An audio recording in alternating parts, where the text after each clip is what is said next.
Hello guys, ഇന്നൊരു പനി ദിവസത്തെ വ്ളോഗാണ് കേട്ടോ. അപ്പോൾ നിങ്ങൾ വിചാരിക്കും എനിക്കാണ് പനി, എനിക്കല്ല കേട്ടോ, എനിക്ക് കെട്ടിയാണ് കേട്ടോ പനി. പനി കഴിഞ്ഞാൽ ആൾ ഫുഡൊന്നും ശരിക്കും കഴിക്കില്ല കേട്ടോ, ഫ്രൂട്ട്സിൻ്റെ ടേസ്റ്റ് ഒന്നും പറ്റില്ല കേട്ടോ. അതുകൊണ്ട് തന്നെ ഏട്ടന് കഴിഞ്ഞ ഫ്രൂട്ട്സും കാര്യങ്ങളൊക്കെ ഞാൻ തന്നെയായിട്ട് കഴിക്കുക. അപ്പോൾ അതിന് ഒരു ആപ്പിൾ കഴിച്ചിട്ടുണ്ടായിരുന്നു കേട്ടോ. അപ്പോൾ അത് കഴിഞ്ഞിട്ട് കിവി ഉണ്ടായിരുന്നു, അതിൽ രണ്ടെണ്ണം ഏട്ടന് കൊടുത്തു, ഒന്ന് ഞാൻ കൊടുത്തിട്ട്. പക്ഷേ രണ്ടെണ്ണം കൊടുത്തെങ്കിൽ അതിൻ്റെ ഒരു പകുതി കഴിച്ചിട്ടുള്ളൂ കേട്ടോ. അപ്പോൾ ബാക്കിയൊക്കെ എനിക്ക് തന്നിട്ടോ. പിന്നെ ഭക്ഷണ സാധനങ്ങളല്ലേ വേസ്റ്റാക്കി കളയേണ്ട ഞാൻ കഴിച്ചിട്ടോ. അത് കഴിഞ്ഞിട്ട് വളരെ കുറച്ച് മുന്തിരി ഞാൻ കഴിച്ചിട്ടോ, ബാക്കിയൊക്കെ ഏട്ടന് കൊടുത്തിട്ടോ. പക്ഷേ ഏട്ടന് മുന്തിരി പറ്റണില്ല, അപ്പോൾ അതെനിക്ക് തന്നിട്ടോ. ഭക്ഷണ സാധനമല്ലേ കളയണ്ടല്ലോ, അപ്പോൾ ഞാനത് വീണ്ടും കഴിച്ചിട്ടോ. പിന്നെ കുറച്ച് ബിരിയാണി കഴിച്ചിട്ടോ.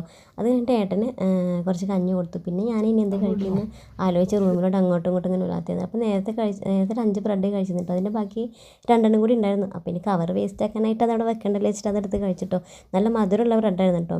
എന്നെ കണ്ടപ്പോഴേ എൻ്റെ ഏട്ടൻ ടൈഗർ ബം വേഗം മാറ്റി വെച്ചിട്ടോ. ഞാൻ ജാമാണ് കഴിച്ച് തിന്നു വിചാരിച്ചിട്ട് അത് എൻ്റെ ആപ്പിളും കൂടി കഴിച്ചിട്ടുണ്ടായിരുന്നു. പിന്നെ കുറച്ച് ഈത്തപ്പഴം കഴിച്ചിട്ടോ. എൻ്റെ കിട്ടിയുണ്ടല്ലോ ആപ്പിളൊക്കെ ഇങ്ങനെ പീസാക്കിയിട്ട് എൻ്റെ വായ്ക്ക് ഇങ്ങനെ വെച്ച് തരുന്നു കേട്ടോ.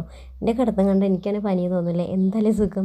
അപ്പോൾ അതൊക്കെ കഴിഞ്ഞിട്ട് ഈത്തപ്പഴത്തിൻ്റെ പാത്രത്തിൻ്റെ മേലക്കൂടെ വെച്ച് തന്നിട്ട് ചൊക്കെ തിന്നോ പറഞ്ഞിട്ട്.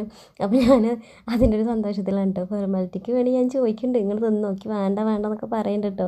പക്ഷേ ആൾ വേണ്ടെന്നിട്ടോ പറയണത്. എനിക്ക് വേണ്ട, എടുത്തോ, എനിക്ക് വേണ്ട.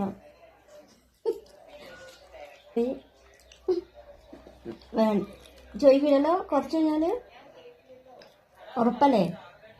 ഇത് കുറച്ചൊന്ന് ചോദിക്കുമോ? ഞാൻ എടുത്തത് ഫുള്ള്. അപ്പം ഇനി പനിയൊക്കെ മാറിയിട്ട് പുതിയൊരു വീഡിയോയിൽ കാണാം. Tata bye.